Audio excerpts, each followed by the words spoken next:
Hello, UMA students. I am Heather Mazurowski, and I am an instructor at UMA. I've been an instructor at UMA for almost 4 years. January, it will be 4 years. And I have been an English teacher for about 26 years, almost 27. I'm here today to talk to you about body paragraphs. That would be body paragraphs that are within an essay or any type of lengthy work for that matter. But for our purposes, we'll be talking about the body paragraphs within a 5-paragraph essay. Now, in a few seconds, I'm going to take myself off camera, but first, I wanted you to see me and to see a face and a name and to maybe put together a little bit of familiarity. So I'll take myself off camera, but I will come back at the end. Okay, so essay structure. I took the image from your book about opening, middle, and ending, about an essay structure. And if you look on the left of your screen, the writing that I have says a typical essay will have 5 paragraphs, an introduction, which would be the opening, 3 body paragraphs, which is your middle, and a conclusion, which is your ending. However, we will only be discussing the middle or the 3 body paragraphs during this video.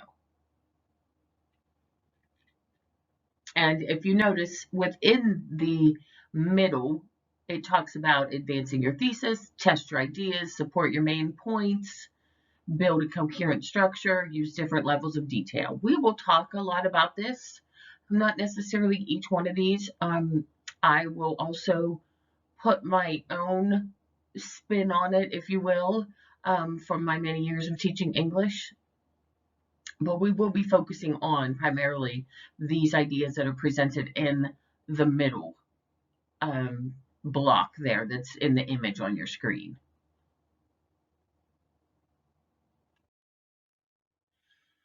Okay, so the first one, I believe it was the first one within that middle block, if not nearly the first one. It says advance your thesis. Now, what does that mean?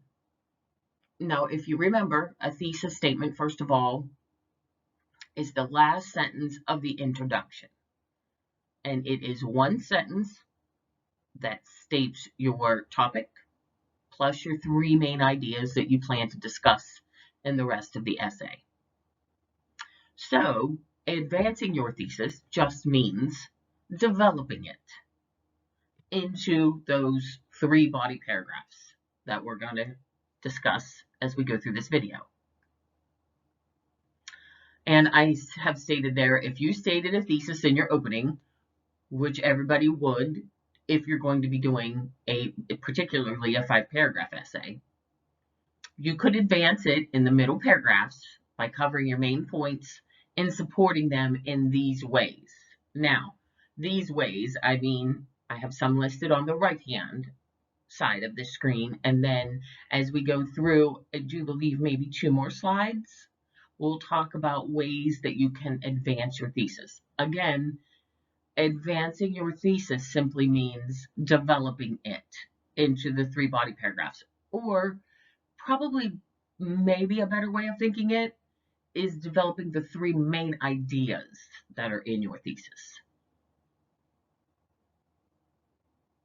Okay, so the first way listed on the right hand, it says explain.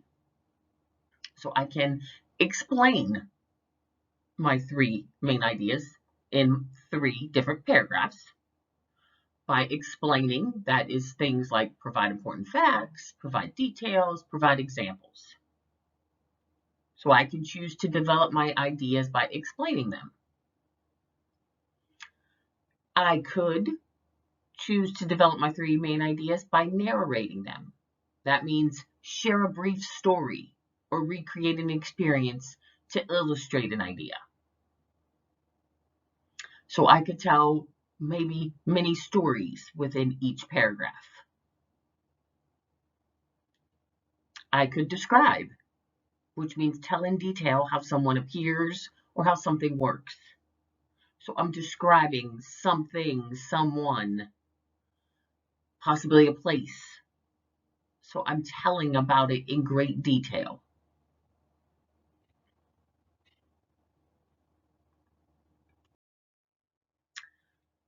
Now, this page has the rest of the ways that we can advance the thesis, or as I like to think of it, advance those three main ideas. We can define our three main ideas, identify or clarify the meaning of a specific term or idea. Maybe our thesis statement has three different terms, a medical terminology possibly. And in each body paragraph, we need to define what each term means. We could analyze, which means examine the parts of something to better understand the whole. Maybe we have broken something down into three different parts, and we need to analyze each part, how each part contributes to making up the whole matter.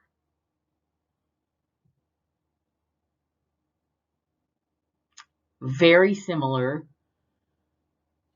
we can think of it as describing the 5-paragraph essay, where we would have an introduction, 3 body paragraphs, and a conclusion, if you remember from the image on the beginning page. I would need to analyze each one of those ideas.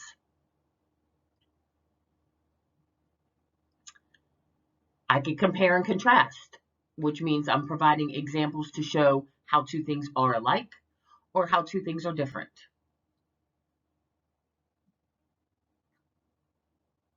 Again, maybe my 3 main ideas are ways that things are alike. Maybe my 3 main ideas show how two things are very, very different.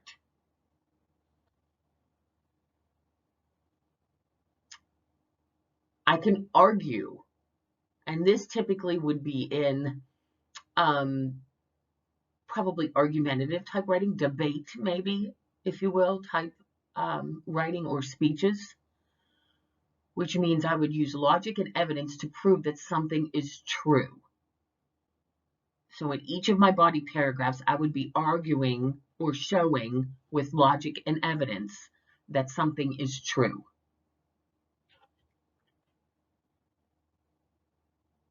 Reflect. Express your thoughts or feelings about something. Sometimes this can come in when we tell stories, especially if it's a personal reflection.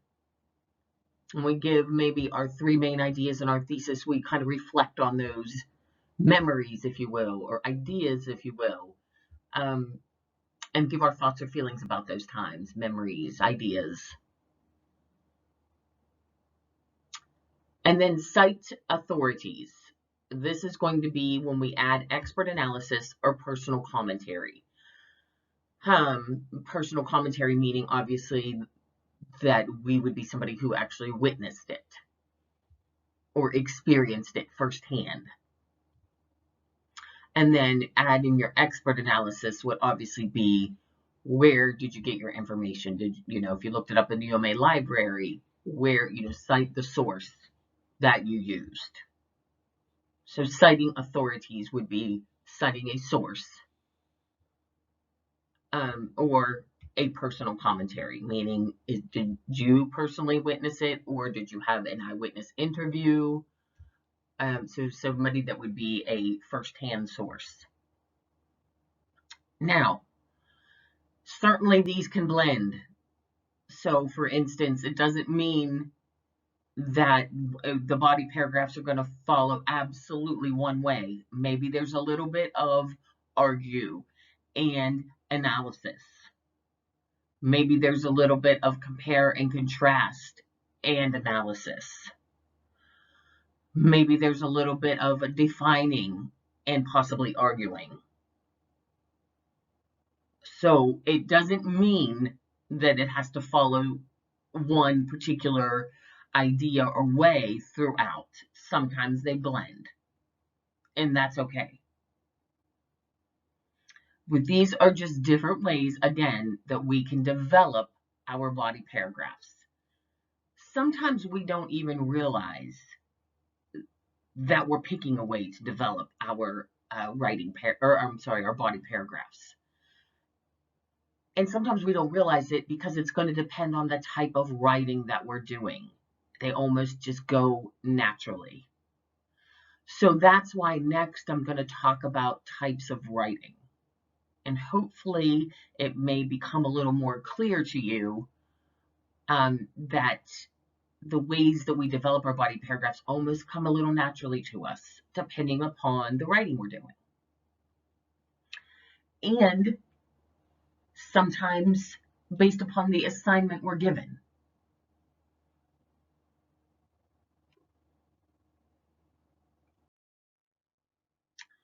Okay, so a type of writing, and then underneath the type of writing, I put ways that we would develop possibly the body paragraphs. Naturally seems to happen. These are my thoughts, but I was hoping that this would help maybe this make a little more sense to you. So the first type of writing, and typically we have 4 types of writing. So the first type of writing is going to be narrative. And a narrative is when we tell a story of events.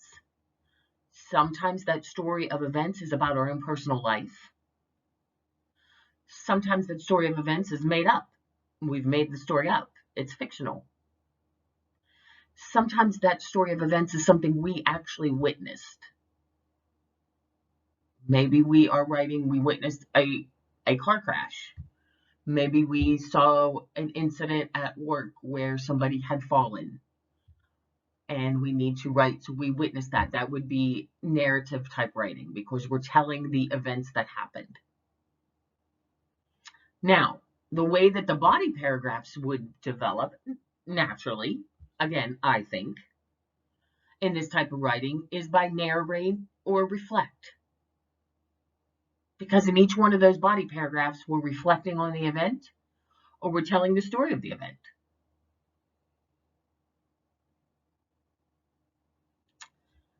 The next type of writing is descriptive.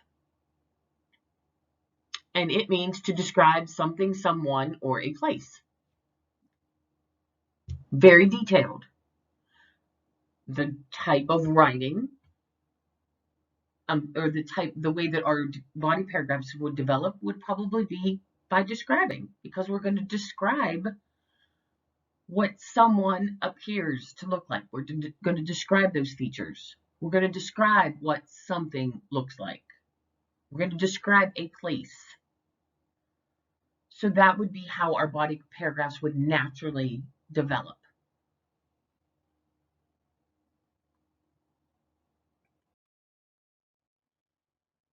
Types of writing, again, continued. As I said, typically there are 4. The third one is expository. And this one probably is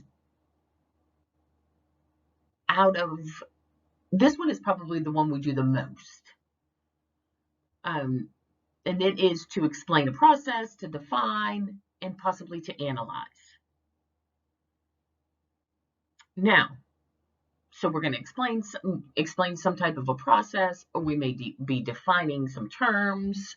We may be analyzing something, maybe analyzing how many different things come together to make the whole of something else. So the way that our body paragraphs could develop, or I think naturally develop, out of this type of writing is explaining, defining, analyzing, certainly. Compare and contrast could also fall under there. Maybe we are comparing and contrasting a process, 2 different processes, maybe. And cite authorities can come up if we're analyzing something. Maybe we need to go and find some evidence to prove that this is true. So we would certainly need to cite authorities. If we are explaining a process, maybe something that we personally were part of. a process that we can certainly give personal commentary, and that would be to cite authorities. Or maybe we interview someone who has experienced that firsthand, the process we may be describing. Maybe it's a medical procedure, and we have a personal interview from somebody who went through it, what their thoughts were. We would cite authorities.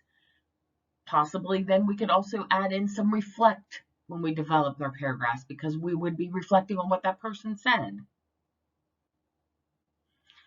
These can very much overlap. I hope that you can see how that these develop naturally depending on the type of writing that we're doing, and they can very much overlap with the different types of writing.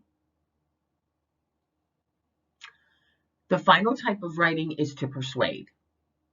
And that is when we want to encourage others to do something, buy something, or think like you.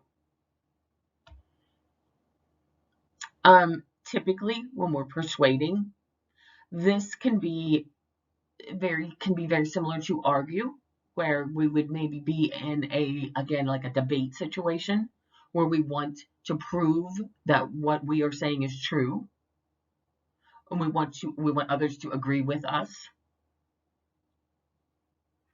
So when we are doing persuasion type writing, typically the way our paragraphs would develop would be analyze, argue, or to cite authorities again.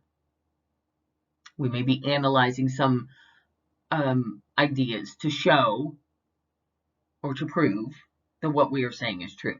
We were arguing as well that what I'm saying is true with providing evidence. I must cite the authorities. Where did I get my information to prove what I'm saying is true? So this is how we, depending upon the types of writing, we have narrative, descriptive, expository, and persuade are our 4 types of writing. Depending upon the type of writing we're doing is how our body paragraphs develop almost naturally. And I hope that you can see that through the ways that I have added them underneath their types of writing.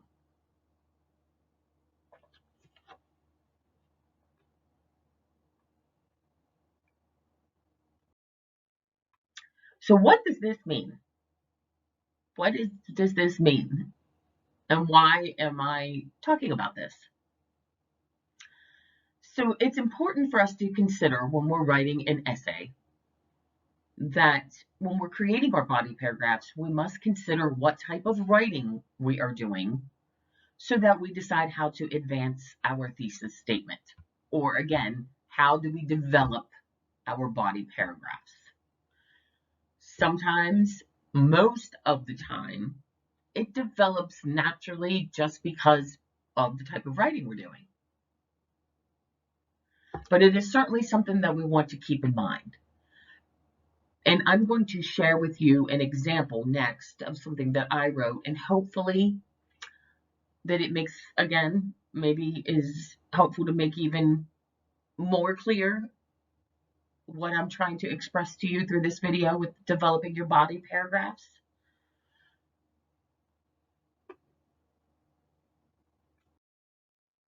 Okay, so an example. Now, first of all, I wanted to start out with my introduction,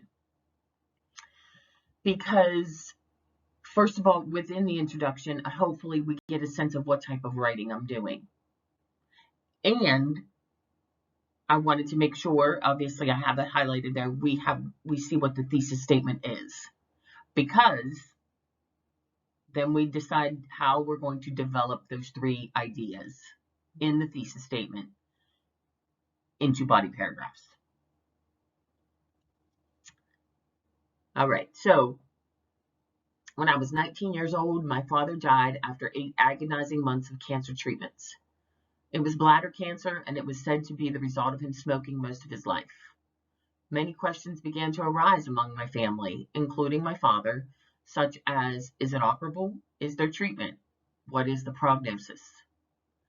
However, after removing the tumor and receiving chemotherapy, he died 8 months later. Losing a father at 19 is heartbreaking, maturing, and debilitating. Now, hopefully, from this introduction, it should send off some red flags that it's going to be a narrative. I'm using narrative writing because I'm telling a story of events. Or I'm also reflecting on a time of a memory, events that happened in my own personal life. So I'm using narrative writing. So if you remember from the slides when we went over the types of ways, typically when I do narrative writing, I'm going to be, my body paragraphs are going to be developed as using narration or reflection or both.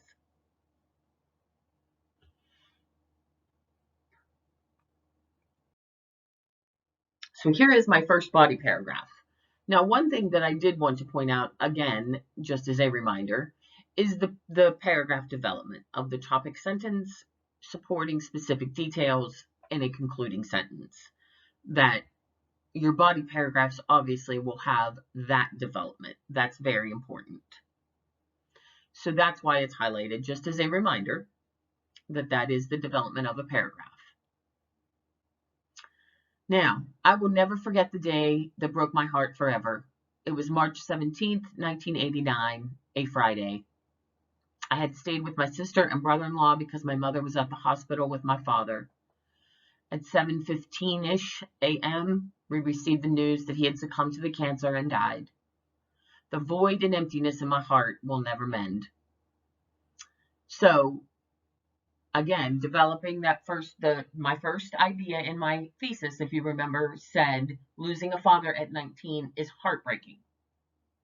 So I chose to develop the idea of heartbreaking into using narration and using reflection.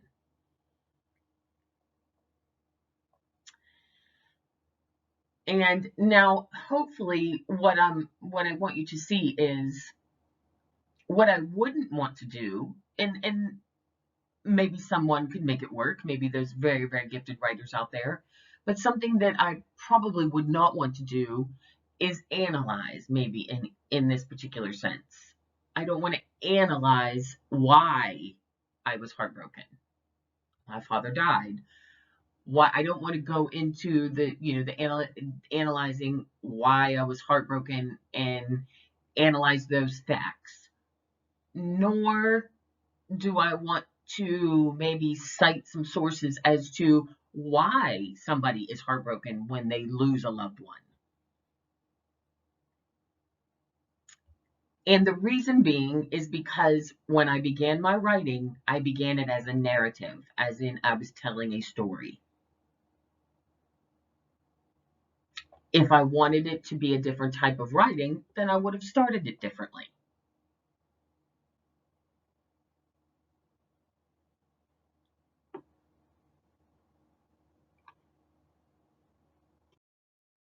Okay, I'm back for final thoughts. Oh, I do hope that I was able to make some things clear about developing body paragraphs and the importance of knowing what type of writing that we're doing, because our body paragraphs do develop pretty naturally out of the type, if we know the type of writing that we're doing. Oftentimes, it may be given to us in an assignment that we are writing a narrative, you are writing a persuasion, you are writing an expository type writing. Many times it's given to us. So we already know. And then it is for us to go from there and develop our paragraphs. Again, if you have any questions, please reach out to your instructor. You can always reach out to academic services as well with their number on the screen. And remember to, as the Lucy and Charlie Brown, never ever give up. I hope that you enjoyed this video, and I do hope that it provided some clarity to you about body paragraphs. Thank you for watching.